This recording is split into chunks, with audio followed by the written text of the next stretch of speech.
एक समय की बात है, मुगल साम्राज्य में, जहां सम्राट अकबर का शासन था और उनके सबसे विश्वसनीय और बुद्धिमान मंत्री बीरबल दा। उनके दरबार में अनेक कहानियां और किस्से दा, जो हमेशा ज्ञान और मनोरंजन से भरपूर होते दा। आज की कहानी एक अनोखी दोस्ती के बारे में है, एक विशाल हाथी और एक छोटी सी बिल्ली के बीच, और कैसे बीरबल ने अपनी बुद्धिमत्ता से इस दोस्ती को बचाया। ये कहानी फतेहपुर सिकरी के शाही महल से शुरू होती है। सम्राट अकबर के पास एक बहुत हाई प्यारा हाथी था, जिसका नाम बादल था। बादल बहुत हाई नेक और शांत स्वभाव का हाथी था, जिसे सभी दरबारी और महल के लोग पसंद करते थे। उसकी विशाल देह और कोमल हृदय ने यूं सबका प्रिय बना दिया था। महल में एक छोटी सी बिल्ली भी रहती थी, जिसका नाम मिथु था। मिथु एक शुक्लावर्णा बिल्ली थी, बहुत चंचल और खेलने वाली। वह हमेशा महल के कोनों में घूमती रहती और सभी से लाड प्यार पाती थी। लेकिन मिथु का सबसे गहरा रिश्ता बादल के साथ था। ये दोस्ती अजीब लग सकती है, एक विशाल हाथी और एक नन्ही बिल्ली की, लेकिन उनकी दोस्ती अनमोल थी। मिथु हमेशा बादल के पास जाती, उसके बेड पैरों के पास खेलती और कभी कभी उसकी सूंड पार भी चढ़ जाती। बादल भी मिथु को बहुत पसंद करता था। जब मिथु उसके पास आती, तो बादल धीरे से अपनी सूंड उसकी तरफ बढ़ता और यूं सहलाता। लोग उन्हें देखकर हैरान होते और मुस्कुराते। उनकी दोस्ती महल में चर्चा का विषय बन गई थी। एक दिन महल में एक नया हाथी आया। यह हाथी सम्राट अकबर को एक दूर के राजा ने भेंट किया था। नए हाथी का नाम तूफान था और वह बहुत हाई शक्तिशाली और थोड़ा घमंडी स्वभाव का था। तूफान को अपनी शक्ति पर बहुत गर्व था और वह बादल को पसंद नहीं करता था। यूं लगता था कि वह महल का एकमात्र माहिर हाथी होना चाहिए। तूफान ने जल्द ही देखा कि बादल और मिथु के बीच कितनी गहरी दोस्ती है। यूं ये बात बिल्कुल पसंद नहीं आई। वह सोचता था कि एक विशाल हाथी एक छोटी सी बिल्ली के साथ कैसे दोस्ती कर सकता है। तूफान ने बादल को मिथु से दूर करने की कई कोशिशें की। वह जब भी बादल और मिथु को एक साथ देखता, तो जोर से चिढ़ता, जिसे मिथु डर जाती और भाग जाती। बादल को यह सब देखकर बहुत दुख होता था। वह मिथु को अपने से दूर नहीं करना चाहता था। लेकिन तूफान की धमकियों से वह भी थोड़ा परेशान होने लगा। मिथु भी तूफान से डरने लगी और धीरे धीरे बादल के पास आना कम कर दिया। उनकी दोस्ती में दरार पड़ने लगी थी। सम्राट अकबर और बीरबल ने इस बदलाव को देखा। उन्होंने देखा कि बादल पहले जैसा प्रसन्न नहीं रहता और मिथु भी चुपचाप रहती है। बीरबल ने जल्द ही इस समस्या की जड़ तक पहुंचने का इरादा किया। उन्होंने महल के महावतों से बात की और उन्होंने उन्हें तूफान के आने के बाद बादल और मिथु के रिश्ते में आए बदलाव के बारे में बताया। बीरबल ने समझा कि ये सिर्फ एक हाथी और बिल्ली की दोस्ती का मामला नहीं है, बल्कि ये दोस्ती और घमंड के बीच का संघर्ष है। वह जानता था कि यूं तूफान के घमंड को तोड़ना होगा और बादल और मिथु की दोस्ती को वापस लाना होगा। लेकिन कैसे? बीरबल ने एक योजना बनाई। उन्होंने सम्राट अकबर से कहा, जहांपनाह, मैंने देखा है कि हमारे बादल और मिथु की दोस्ती में कुछ कमी आई है। मुझे लगता है कि इसका कारण नया हाथी तूफान है। वह अपनी शक्ति का घमंड करता है और दूसरों की दोस्ती को समझ नहीं पाता। हमें यूं सबक सिखाना होगा। अकबर ने बीरबल की बात सुनी और कहा, बीरबल, तुम जो ठीक समझो, करो। मैं चाहता हूं कि महल में सभी खुश रहे और बादल भी। उसकी दोस्ती मेरे लिए बहुत महत्व रखती है। बीरबल ने अगले दिन एक सभा बुलाई, जिसमें महल के सभी महावत, सैनिक और दरबारी मौजूद थे। उन्होंने तूफान को भी बुलाया। सबके सामने बीरबल ने कहा, आज हम एक अनोखी प्रतियोगिता का आयोजन कर रहे हैं। इस प्रतियोगिता में सबसे शक्तिशाली हाथी को सम्मानित किया जाएगा। तूफान ये सुनकर बहुत खुश हुआ। यूं लगा कि यह उसके लिए अपनी शक्ति दिखाने का मौका है। वह पहले से हाई जानता था कि वह सबसे शक्तिशाली है। बीरबल ने आगे कहा, लेकिन इस प्रतियोगिता में शक्ति का प्रदर्शन सिर्फ शारीरिक बल से नहीं होगा, बल्कि ये दिमाग और दिल की शक्ति का प्रदर्शन होगा। सब लोग हैरान थे। बीरबल ने तब कहा, प्रतियोगिता ये है, हर हाथी को एक छोटी सी बिल्ली को अपने पास बुलाना होगा और यूज अपने साथ खेलने के लिए राजी करना होगा। जिस हाथी की बिल्ली सबसे ज्यादा खुश होगी वही विजेता होगा। तूफान ये सुनकर हंसने लगा। ये क्या मजाक है बीरबल? एक बिल्ली को बुलाना कौन सी मुश्किल बात है? मैं तो यूज अपनी सूंड से पकड़ कर ले आऊंगा। बीरबल ने मुस्कुराते हुए कहा, तूफान, यही तो चुनौती है। तुम यूज जबरदस्ती नहीं ला सकते। तुम्हें यूज अपनी दोस्ती से जीतना होगा। वह अपनी मर्जी से तुम्हारे पास आनी चाहिए। पहले तूफान की बारी थी। उसने एक बिल्ली को देखा और अपनी सूंड उसकी तरफ बढ़ाई, लेकिन बिल्ली डर गई और भाग गई। तूफान ने कोशिश की, लेकिन कोई भी बिल्ली उसके पास नहीं आई। वह गुस्से में चिघड़ता और जोर से जमीन पर पैर पटकता, जिसे बिल्लियां और भी डर जाती। तूफान ने कई कोशिशें की, लेकिन सभी व्यर्थ रही। उसका घमंड और गुस्सा बढ़ता गया। उसने समझा कि बिल्ली को पकड़ना आसान नहीं है, खासकर टैब जैब वह दोस्ती ना चाहती हो। अब बादल की बारी थी। बीरबल ने बादल को आगे आने का इशारा किया। बादल धीरे से आगे बढ़ा। उसकी आंखों में थोड़ी उदासी थी, लेकिन उसने हिम्मत नहीं हारी। बीरबल ने मिथु को वहां छोड़ दिया था। मिथु अभी भी तूफान के डर से थोड़ी सहमी हुई थी। बादल ने मिथु को देखा। उसने जोर से चीखने की बजाय धीरे से अपनी सूंड को जमीन पर रखा और मिथु को देखकर एक कोमल आवाज निकाली। मिथु ने पहले तो हिचकिचाया, लेकिन फिर उसने बादल की आंखों में अपने पुराने दोस्त की छवि देखी।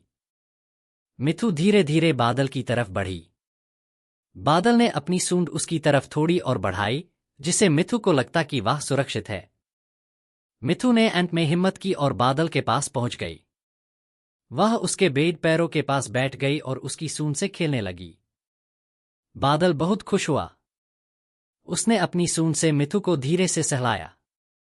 मिथु भी बहुत खुश थी, यूज अपना दोस्त वापस मिल गया था। बादल और मिथु की दोस्ती फिर से वापस आ गई थी, और सभी दरबारी ये देखकर मुस्कुराने लगे। सम्राट अकबर ने बीरबल को देखा और कहा, बीरबल, तुमने फिर से अपनी बुद्धिमत्ता का परिचय दिया है। तुमने दिखाया कि शक्ति सिर्फ शारीरिक बल में नहीं होती, बल्कि दोस्ती और दया में होती है। बीरबल ने कहा, जहांपनाह, दोस्ती सबसे बड़ा बल है। ये किसी भी बंधन को तोड़ सकती है और किसी भी मुश्किल को आसान बना सकती है। तूफान ने ये सब देखा। यूज अपनी गलती का एहसास हुआ। उसने देखा कि कैसे बादल ने अपनी कोमलता और दोस्ती से मिथु को जीत लिया, जबकि उसकी शक्ति और घमंड किसी काम नहीं आए। तूफान ने बादल के पास जाकर अपनी गलती मनी और उससे माफी मांगी। उसने समझा कि दोस्ती और सम्मान जीतने के लिए ताकत नहीं, दिल की जरूरत होती है। धीरे धीरे तूफान भी बादल और मिथु का दोस्त बन गया। उसने भी दोस्ती का महत्व समझा। महल में अब 3 दोस्त द डूबेड हाथी और एक छोटी सी बिल्ली, जो हमेशा एक साथ खेलते और खुश रहते। इस कहानी से ये सीख मिलती है कि दोस्ती और कोमलता किसी भी घमंड और शक्ति से बड़ी होती है। बीरबल की बुद्धिमत्ता ने सिर्फ एक दोस्ती को हाय नहीं बचाया, बल्कि एक नए दोस्त को भी बनाया, और सभी को ये संदेश दिया कि दोस्ती सबसे अनमोल रिश्ता है। सम्राट अकबर और बीरबल की कहानियां हमेशा हाय ज्ञानवर्धक रही है, और ये कहानी भी उन्हीं में से एक है जो हमें दोस्ती, दया और समझदारी का महत्व सिखाती है। इस कहानी ने महल में एक नया अध्याय शुरू किया, जहां सभी जानवर और इंसान मिलजुल कर रहते और एक दूसरे का सम्मान करते थे। मुगल साम्राज्य के इतिहास में सम्राट अकबर और उनके विभिन्न रत्नों में से एक, बीरबल, की कहानियां हमेशा से लोकप्रिय रही है। बीरबल अपनी तिरछी बुद्धि, हाजिर जवाबी और समस्या सुलझाने की अद्भुत क्षमता के लिए प्रसिद्ध था। हर समस्या, चाहे वह कितनी भी उलझी हुई क्यों ना हो, बीरबल के लिए एक नया खेल होती थी। आज की कहानी एक ऐसे अनोखे नाटक की है जिसे बीरबल ने खुद मंचन किया, जिसे सम्राट अकबर और प्योर दरबार को एक महत्वपूर्ण सबक मिला। पत्र। सम्राट अकबर, मुगल बादशाह, ज्ञान के भूखे और बीरबल के ज्ञान और बुद्धि के प्रशंसक। बीरबल, सम्राट अकबर के सबसे विश्वसनीय और बुद्धिमान मंत्री। मुल्ला डू प्याजा, दरबार का एक और मंत्री जो अक्सर बीरबल से प्रतियोगिता करता था। दरबार के अन्य मंत्री और दरबारी, जो नाटक के दर्शक और कभी-कभी उसके पत्र भी बैन जाते हैं। प्रथम अंक, दरबार में उत्तेजना। फतेहपुर सिकरी का शाही दरबार, हमेशा की तरह, आज भी दरबारियों से खाचाखाच भरा था। सम्राट अकबर अपने सिंहासन पर विराजमान था, उनके चेहरे पर ज्ञान की तलाश थी। आज सुबह से हाई दरबार में एक अजीब सा माहौल था। पिछले कुछ दिनों से कई मंत्री और दरबारी सम्राट अकबर के पास आकर शिकायत कर रहे थे कि बीरबल कुछ अलग सा व्यवहार कर रहे हैं। एक मंत्री ने कहा, जहांपनाह, बीरबल जी आजकल बहुत हाई चुपचाप रहते हैं। वे पहले जैसे हाजिर जवाब नहीं रहे। दूसरे ने जोड़ा, और हाँ, उनका स्वभाव भी थोड़ा बदल गया है। वे पहले जैसे मजाक नहीं करते और उनकी आंखों में भी एक अलग सी चमक दिखती है। मुल्लाडू प्याजा, जो हमेशा बीरबल को कम आंकने की कोशिश करते थे, ने मौका देखकर कहा, जहांपनाह, मुझे तो लगता है कि बीरबल जी अब बूढ़े हो गए हैं। उनकी बुद्धि अब पहले जैसी तिरछी नहीं रही। सम्राट अकबर ने सबकी बात सुनी। वे बीरबल को बहुत अच्छे से जानते थे। उन्हें विश्वास नहीं हुआ कि बीरबल ऐसा व्यवहार कर सकते हैं। उन्होंने बीरबल की तरफ देखा, जो चुपचाप बैठे थे और सबकी बातें सुन रहे थे। बीरबल के चेहरे पर एक अजीब सी मुस्कान थी, जिसे अकबर समझ नहीं पाए। अकबर ने बीरबल से पूछा, बीरबल, क्या यह सब सच है? क्या तुम्हारे अंदर कोई बदलाव आया है, जिसके बारे में ये लोग कह रहे हैं? बीरबल ने धीरे से उत्तर दिया, जहांपनाह, ये सब सच है। मुझे लगता है कि मैं अब पहले जैसा नहीं रहा। मेरी बुद्धि अब उतनी तिरछी नहीं रही और मेरा स्वभाव भी बदल गया है। अकबर और सभी दरबारी हैरान थे। बीरबल ने पहली बार अपनी कमी स्वीकार की थी। मुल्लाडू प्याजा अंदर खुश हो रहे थे। अकबर ने चिंता में कहा, लेकिन बीरबल, तुम्हारे बिना दरबार का क्या होगा? तुम्हारी बुद्धि हाई तो हमारे दरबार की शान है। बीरबल ने मुस्कुराते हुए कहा, जहांपनाह, चिंता ना करें। मैंने एक उपाय सोचा है। मैं चाहता हूं कि आप मुझे कुछ दिनों की छुट्टी दे, ताकि मैं अपने आप को फिर से खोज सकूं। और इस बीच मैं आपके लिए एक अनोखा नाटक तैयार करूंगा। सब लोग हैरान थे। अनोखा नाटक? अकबर ने पूछा। बीरबल ने कहा, जी हां, जहांपनाह।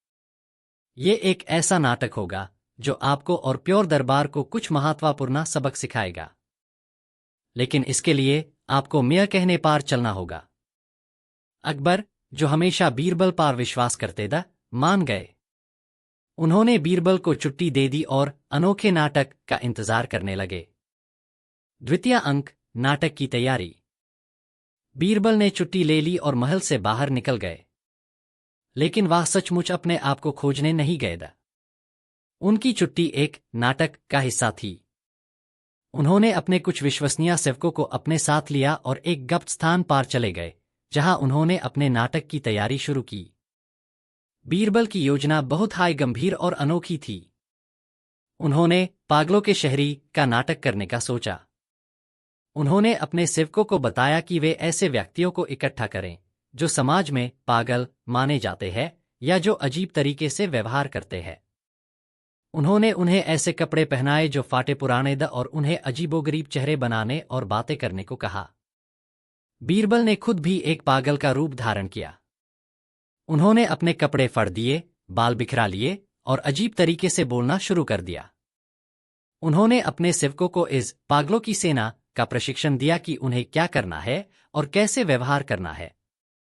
उनका मकसद था कि वे मुगल दरबार में एक ऐसा माहौल बना दे जहां पागलपन हाई असलियत लगे। लगभग एक हफ्ते बाद बीरबल वापस फतेहपुर सिकरी के आसपास के इलाकों में लौट आए। लेकिन इस बार वह अकेले नहीं था। उनके साथ एक बड़ा जुलूस था जिसमें वे पागलों की सेना थी। ये लोग अजीबोगरीब हरकतें कर रहे थे। कोई जमीन पर लौट रहा था, कोई हवा में हाथ उठाकर चिल्ला रहा था और कोई अनमोल रत्नों को कचरा समझकर फेंक रहा था। ये खबर जल्द ही सम्राट अकबर तक पहुंची। पहले तो अकबर को लगा कि ये कोई साधारण पागलों का जुलूस है, लेकिन जब उन्होंने सुना कि इस जुलूस का नेता बीरबल जैसा दिखता है, तो वे हैरान रह गए। अकबर ने बीरबल को बुलाने का आदेश दिया। जब बीरबल अपने पागलों की सेना के साथ दरबार में आए तो सभी दरबारी शौक हो गए। बीरबल पहचाने नहीं जा रहे दा। उनके कपड़े फाटे दा, बाल बिखरे दा, और उनकी आंखों में एक अजीब सी चमक थी जिसमें थोड़ा पागलपन और थोड़ी शरारत मिली हुई थी। बीरबल ने आते हाय दरबार में अजीब हरकतें करना शुरू कर दिया। वह कभी टेबल पार चढ़ जाते, कभी किसी दरबारी का साफा उतर लेते और कभी जोर से हंसने लगते। उनकी सेना भी उनके साथ अजीब हरकतें कर रही थी। कोई तो दरबार के महंगे गुलदान को नीच फेंक रहा था और कोई महल के चित्र को नोच रहा था। सभी दरबारी घबरा गए। मुल्लाडू प्याजा ने डरते हुए कहा, जहांपनाह, ये तो सचमुच पागल हो गए हैं। इन्हें यहां से बाहर निकलवाए। अकबर भी परेशान था, लेकिन उन्हें बीरबल की पिछली बातें याद थी, अनोखा नाटक। उन्होंने सोचा कि शायद ये बीरबल का कोई नया खेल है। उन्होंने सबको शांत रहने का आदेश दिया। तृतीय अंक, पागलों की हुकूमत। बीरबल ने अब दरबार में अपनी पागलों की हुकूमत शुरू कर दी। उन्होंने सम्राट अकबर से कहा, जहांपनाह, अब से हम इस दरबार के नए नियम बनाएंगे। जो भी हमारे नियम तोड़ेगा, यूं सजा मिलेगी। अकबर ने हैरानी से पूछा, कैसे नियम, बीरबल? बीरबल ने कहा, हमारे नियम बहुत सरल है। सबसे पहला नियम, हमेशा वही बोलो जो तुम्हारे दिमाग में सबसे पहले आए, बिना सोचे समझे। दूसरा नियम, कभी भी किसी बात को गंभीरता से मत लो। तीसरा नियम, अपनी मर्जी से कुछ भी करो, बिना किसी रोक टोक के। दरबारी हैरान था। क्या सम्राट अकबर इन पागलों की बात मानेंगे? अकबर ने बीरबल की तरफ देखा। उन्होंने देखा कि बीरबल की आंखों में अब भी वह पुरानी चमक है जो उन्हें ज्ञान और बुद्धि की याद दिलाती थी। उन्होंने सोचा कि शायद ये बीरबल का कोई गहरा रहस्य है। अकबर ने कहा, ठीक है बीरबल, मैं इन तुम्हारे इन नियमों को कुछ दिनों के लिए मानता हूं, लेकिन अगर इनका कोई परिणाम नहीं निकला तो तुम्हें इसका अंजाम भुगतना होगा। बीरबल ने खुशी से झूमते हुए कहा, बहुत खूब जहांपनाह। अब देखिए, असली मजाक तो अब शुरू होगा। अगले कुछ दिनों तक फतेहपुर सिकरी के दरबार में एक अजीब सा माहौल था। बीरबल और उनकी पागलों की सेना दरबार में अजीब हरकतें करते थे। कोई दरबारी को घोड़ा बनाकर असपा बैठ जाता, कोई महंगे भोजन को जमीन पा फेंक देता और कोई ऊंचे स्वर में अजीब गीत गाता। दरबारियों को भी बीरबल के नियमों का पालन करना पड़ा। अब उन्हें बिना सोचे समझे बोलना पड़ता था। इसे दरबार में बहुत सारे हंसी मजाक और कभी कभी परेशानियां भी होती थी। एक दिन एक व्यापारी दरबार में आया जो सम्राट अकबर से एक महत्वपूर्ण व्यापारिक समझौता करना चाहता था। वह अपनी बात कहने लगा, लेकिन बीरबल ने यूं बीच में टोक दिया और कहा, तुम्हारी बातें बहुत बोरिंग है। तुम्हारे कपड़े भी अच्छे नहीं है। हाँ तो यहां से। व्यापारी हैरान था। उसने कभी सोचा भी नहीं था कि मुगल दरबार में ऐसा व्यवहार हो सकता है। मुल्लाडू प्याजा ने भी बीरबल के नियमों का पालन करने की कोशिश की। जब उन्होंने एक बार सम्राट अकबर से किसी गंभीर मुद्दे पर बात की तो बीरबल ने उन्हें टोकते हुए कहा, मुल्ला जी, आप बहुत गंभीर बातें करते हैं। चलो एक साथ एक गाना गाएंगे। और बीरबल ने जोर से गाना शुरू कर दिया और उनकी पागलों की सेना भी उनके साथ गाने लगी। मुल्लाडू प्याजा को शर्मिंदगी महसूस हुई। इस पागलों की हुकूमत में दरबार में हर काम उल्टा पुल्टा होने लगा। कोई भी काम ठीक से नहीं हो पाता था। व्यापारी व्यापार करने से कतराने लगे, प्रजा अपनी शिकायतें लेकर नहीं आती और साम्राज्य का प्रशासन धीरे धीरे कमजोर होने लगा। चतुर्थ अंक, सच्चाई का पर्दाफाश। अकबर, जो शुरुआत में बीरबल के इस नाटक को मनोरंजन के रूप में देख रहे थे, अब चिंतित होने लगे। उन्होंने देखा कि दरबार में ज्ञान, ताक और मर्यादा का स्थान पागलपन और अनियमितता ने ले लिया है। लोग दरबार आने से कतराने लगे थे और राज्य के महत्वपूर्ण फैसले नहीं लिए जा रहे थे। एक शाम अकबर ने बीरबल को अपने निजी कक्ष में बुलाया। बीरबल वहां भी अपने पागल रूप में हाय था। अकबर ने गंभीर स्वर में कहा, बीरबल, अब यह मजाक बहुत हो गया। हमारे राज्य में सब कुछ उल्टा पुल्टा हो रहा है। प्रजा परेशान है और दरबार की मर्यादा खतरे में है। तुम्हारा ये अनोखा नाटक अब रुकना चाहिए। बीरबल ने अकबर की बात सुनी और धीरे से मुस्कुराए। उन्होंने अपने बिखरे हुए बालों को ठीक किया और अपने फाटे हुए कपड़े उतार दिए। उन्होंने अपने असल रूप में आकार अकबर के सामने खड़े हो गए। अकबर हैरान था। उन्होंने देखा कि बीरबल वापस अपने पुराने रूप में आ गए था, वही तिरछी बुद्धि, वही शांत स्वभाव। बीरबल ने कहा, जहांपनाह, ये कोई मजाक नहीं था। ये एक अनोखा नाटक था जिसे मैं आपको और प्योर दरबार को एक महत्वपूर्ण सबक सिखाना चाहता था। अकबर ने पूछा, कौन सा सबक, बीरबल? बीरबल ने कहा, जहांपनाह, आपने देखा कि जैब पागलपन और अनियमितता ने दरबार पा कब्जा कर लिया, तो क्या हुआ? दरबार की मर्यादा खत्म हो गई, ज्ञान और ताक का कोई महत्व नहीं रहा और राज्य का प्रशासन कमजोर पड़ गया। इससे यह साबित होता है कि व्यवस्था और बुद्धि किसी भी साम्राज्य के लिए कितनी महत्वपूर्ण होती है। बीरबल ने आगे कहा, जहांपनाह, जब मैं थोड़ा चुपचाप रहता था और अपनी बुद्धि का प्रदर्शन नहीं करता था, तो कुछ लोग सोचते थे कि मैं बुद्धा हो गया हूं या मेरी बुद्धि कम हो गई है। लेकिन मैंने आपको ये दिखाया कि अगर बुद्धि और ताक को बिल्कुल हटा दिया जाए और सिर्फ पागलपन को अपनाया जाए तो क्या हाल होता है। अकबर ने बीरबल की बात समझ ली। उन्होंने कहा, बीरबल, तुमने सचमुच एक अनोखा सबक सिखाया है। तुमने ये दिखाया कि ज्ञान, ताक और मर्यादा कितनी अनमोल होती है। मैंने तुम्हारी बुद्धि को कभी कम नहीं आका, लेकिन इस नाटक ने मुझे इसका महत्व और भी गहराई से समझाया है। बीरबल ने मुस्कुराते हुए कहा, और हाँ, जहांपनाह, इस नाटक से एक और बात समझी जा सकती है। जब तक दरबार में बुद्धिमान लोग होते हैं जो सही सलाह दे सकते हैं, तब तक राज्य सुरक्षित रहता है। लेकिन अगर उनकी गैर मौजूदगी में सिर्फ ऐसी बातें और हरकतें हो जिसका कोई मतलब नहीं, तो राज्य का पाटन होने में देर नहीं लगती। पंचम अंक, ज्ञान की जीत। अगले दिन बीरबल वापस अपने पुराने रूप में दरबार में आए। उनकी पागलों की सेना को भेज दिया गया था, लेकिन अब उन सभी पागलों को अच्छे कपड़े और भोजन दिया गया था और उनकी देखभाल की गई थी। जब बीरबल दरबार में आए तो सभी दरबारी और मुल्ला प्याजा जो शर्मिंदगी महसूस कर रहे थे, उनकी तरफ देखा।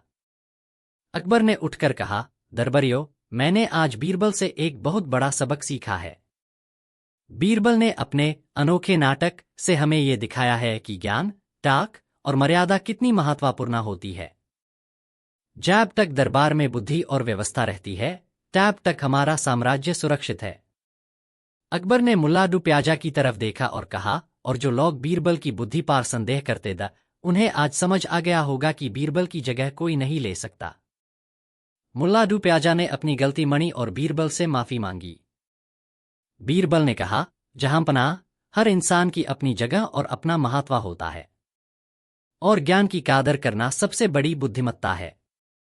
मेरा ये नाटक सिर्फ ये दिखाने के लिए था कि जब तक ज्ञान और समझदारी दरबार में है, तब तक हम किसी भी चुनौती का सामना कर सकते हैं।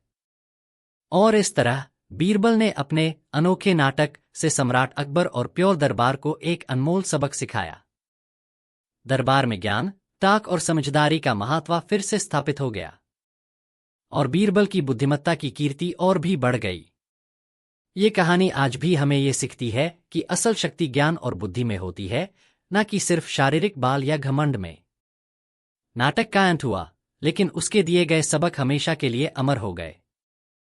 अकबर और बीरबल की दोस्ती और उनकी बुद्धिमत्ता की कहानियां हमेशा हमें प्रेरित करती रहेंगी।